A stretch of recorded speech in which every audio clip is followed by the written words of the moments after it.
After 5 months of fighting British troops, Italian forces had failed miserably in their mission to conquer Greece. In March 1941, Hitler comes to the rescue of his Axis partner. Within 1 month, a German flag flies over the Acropolis. British expeditionary troops are forced to evacuate. Crete is 160 miles long. It possesses a large deep-water harbor at Suda Bay and 3 airfields at Maleme, Britimo, and Heraklion. Whoever controls Crete dominates the East Mediterranean. On the 1st of May, 1941, over 27,000 disorganized British, Australian, and New Zealand soldiers land on this important base of operations for Greece, Turkey, Palestine, and Suez. Most of these troops had been in action for about 2 weeks when the Germans invaded Greece. And then they had to start pulling back quite quickly, and they didn't get much sleep. So most of the men were pretty exhausted. They had to leave their trucks, their artillery, most of their heavier support weapons. But most of the troops came back with their rifles. Men had been separated from their units as they pulled back down the Greek peninsula.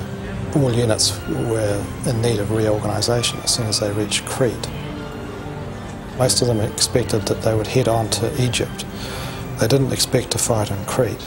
And the original intention was to take the Australians and New Zealanders and transport them immediately to Alexandria. But it soon became evident that the shipping wasn't available to do that. They were met by officers who knew that the evacuation was taking place and a certain amount of organisation had already been put in place. They spent the next few days resting under the olive trees.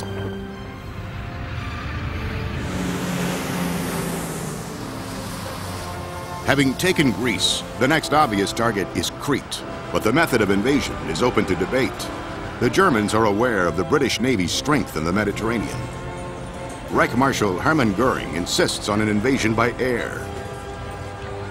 Hitler is unsure because the paratroop corps is too valuable to risk in such an operation. When Goering persists, Hitler finally agrees. The division known as the Flower of the German Reich will form the backbone of Operation Mercury, set for May 20th.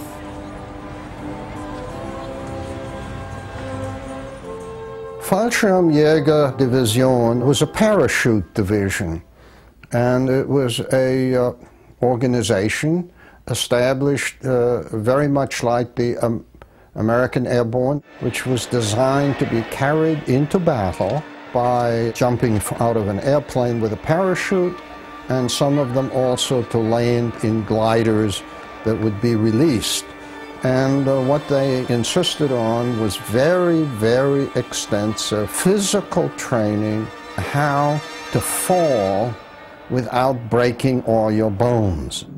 Although the training was extensive, it was perhaps not sufficiently geared to what was likely to be regular infantry fighting, because people did not yet realize that parachute or glider landed troops would not have the support of substantial artillery, tanks, or anything of that sort in the early stages of their fighting.